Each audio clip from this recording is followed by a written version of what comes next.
in your mind, what's the difference between a compliant student and an engaged student? Well, a lot of kids can be compliant, meaning like you ask them to do something and they'll do it, but an engaged student is actively like involved in the lesson. Like you can have a kid that's well behaved, but they're thinking about who knows what, Right. you know, and I think I have a few of those, but like an engaged student is one who, I mean, they're like if you're taking notes, they're following along with you, or they're, you know, listening and paying attention, whereas I just think a compliant student, and I could be taking this out of context, but it's just someone who's just kind of there, I guess. I would say they're not necessarily a behavior problem, they're not a bad kid, they're just kind of there. And could they be in that still participating in whatever you're doing, whether it be note taking, and still be compliant? I think so. Because that's what I see. Because I mean, when you walk into where a classroom is engaged, you see inquiry, Right. kind of people wondering, well, why are you doing that? So not just the plain note taking, Right. the silent, I'm copying what you're copying, Right. but why are you doing that? Asking questions. Right. And or at least you can even seeing it on their face. They may not be saying something, but they're looking. It's just I mean, you've probably seen it. Right. You can look at your classroom all the time and say that one's engaged or that one's mindlessly Right. going through the process. So how do you plan for questions and opportunities for students to engage in that? And I believe that's higher order. When we go from compliant to engagement, I believe when they start questioning, even silently, what's happening and why it's happening. So how do you plan for questions, opportunities for students to engage in higher order thinking and problem solving? It's a tough one. I feel like maybe on the teacher part also like pre-planned questions, like you're being prepared to ask them critical thinking questions. Because I know, like for me, I feel like I'm not a great improviser, especially at this point in my teaching career. So a lot of times, you know, I'll go home like and I'll study the lesson like, hey, I need to ask this, or what can help them get there or to that point. And so I feel like if you start asking them critical thinking questions, you're creating that culture in your classroom, and then hopefully the students will pick up on that, or they'll see, hey, he expects more than just the answer. Like he wants to know why, or you know, how did you get it? And so by you asking that to them, I think eventually, you know, you're up there working, then the students are like, well, hey, hold on, how did you get that, or why is it that way? So I think when you create that culture in your classroom, the students will pick up on that and follow along. Yeah, and I think you're right. When you start asking those questions, they're naturally going to start following your lead, Right. and asking themselves those questions. And so, so finding those pre-planned question stems that are at a higher level, rather than, well, what is this? Because you had a whole lot of identifying, Right. because it was key features, and I get that. I mean, we're gonna, what's the vertex, what's the axis of symmetry, what's the maximum, what's the minimum, what's the zeros, but those still are just recall level. And so how could we pull that up to where they're having to say, well, why is that? What makes it that? So how are activities varied? Because I know you have a lot of different abilities in your classroom. Yes. Even though it is a in-between class, it's not a mandatory, it's not a natural sequence for students, so it's kind of that support class in between two. You still have some very lows, and you have some that probably should have been in geometry or algebra 2.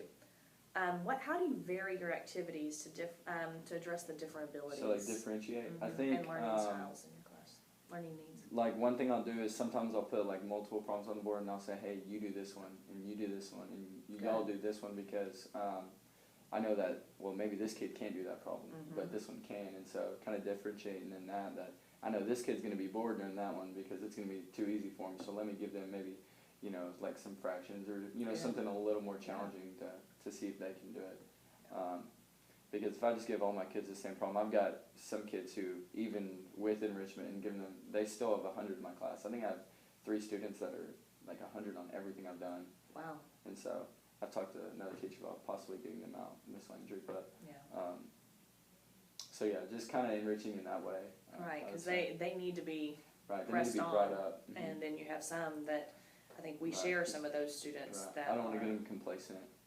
but then also don't want, for those lower kids, and I understand, you want to pull from the top and that'll bring them up.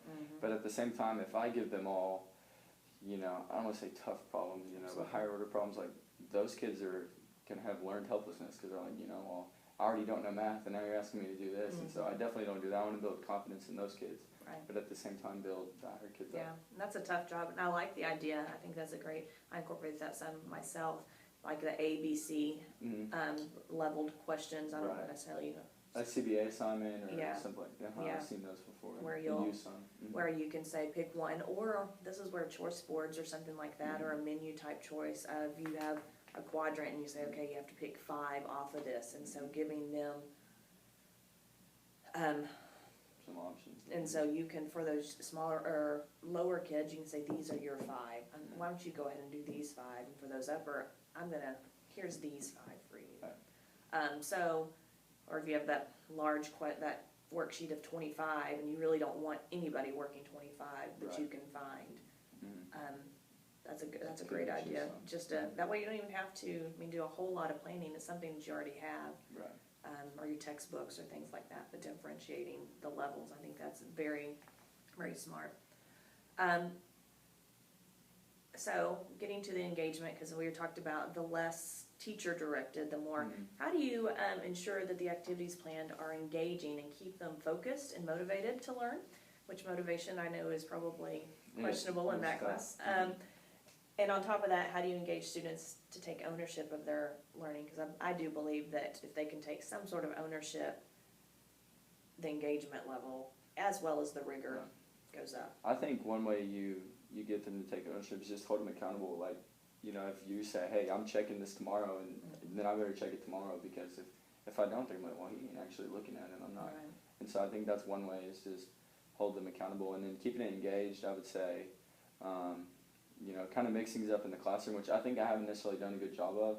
I'm still kind of I guess it's just my mindset coming into this class and just stuff I'd heard, that I feel like I still have the reins on. Like, I'm scared to let... You're still in that first 9 Right. weeks. Don't I'm smile scared, till I'm the end scared of to the let go and let off, in a sense of, I want the kids, I want to know, what they're talking about or what they're... And so for me, it's hard to say, hey, well, year 5, you're in a group, and year 5, you're in a group, because I feel like in that group of 5, I'm going to have 2 kids that are going to mess up the whole group. And so that is something I'm struggling with right now in this class, and just scared to kind of let the reins off. That's why I haven't done a whole lot of cooperative stuff. Now, I've let them work in partners, and stuff like that, but as far as actual group work and problem solving as a group, I'm still kind of scared to pull it off. Right. And I know I'm going to have to at some point, and I think, it's only going to benefit those kids, because when they're in a group with a high kid and they're like, oh, well, this kid can do it, I want to be like that. And so I know at some point I'm going to have to. And you might just make it a slow release, because you said you've done partners, and then you might do a group of 3. Okay. I don't know that I'd ever go to a group of 5. Okay. Because you will, so, that's something to think about, is just a slow release. Do a whole lot of partner. Okay, everybody get in a partner. Do an activity, a partner, or you do one, I do one type thing. Think, pair, share. Do something like that, where it's very structured, where you have a specific question, you turn and talk, or you think about it, turn and talk, and then you can share. Okay. And that, maybe a slow release might be a way to do that, because I think you're right, just turning them loose into, here's your group of 5, y'all.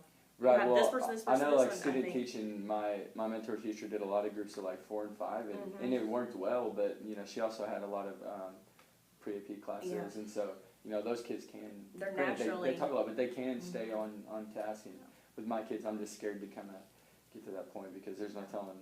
And I think you've done a very good job. Like we talked about at the very beginning, how your student behavior expectations are there. So it's right towards the end of the first 9 weeks, you may be at that point where that slow release is ready. Now, I would not go in, if this was me, here's a group of 5, all of y'all do that. Right. But you might be more intentional, maybe about the slow release of the partners. And so there was just a couple of recommendations in that same line. So there was one of them of engaging more in where they're doing some problem solving together. What that allows you to do is you can up the questioning when you're doing that, because then they have 2 minds.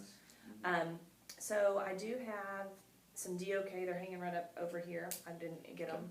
But, so I have some DOK leveled questions, I'm gonna go get them. And that was actually my T-test goal, is to ask higher level questioning. So I was gonna let you borrow these. I know I mentioned them to you before, but I was gonna let you borrow them.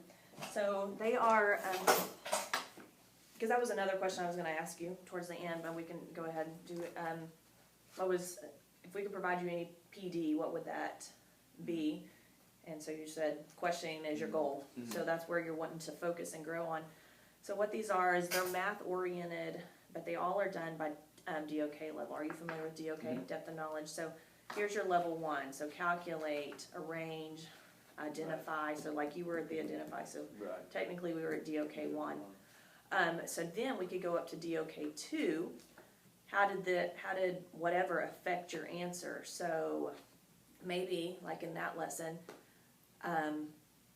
maybe if you had a parabola that was opening up and an opening down, so how did it affect, how did this A affect Or what was the difference in this A and this A Right. that made it? a comparing of the Okay. two A's, rather than saying, okay, this A is going to do what, this A is going to do Okay. what? How would you contrast this with this? So how would you compare this parabola with this parabola difference. and its attributes, its transformations? So that would be a DOK 2. You want to get them used to these, because these are the questions we want to keep them asking themselves, because you always, then we can go up to DOK 3, and then we have at the very back DOK 4. So here's DOK 3. So these are math stemmed, so design a similar problem.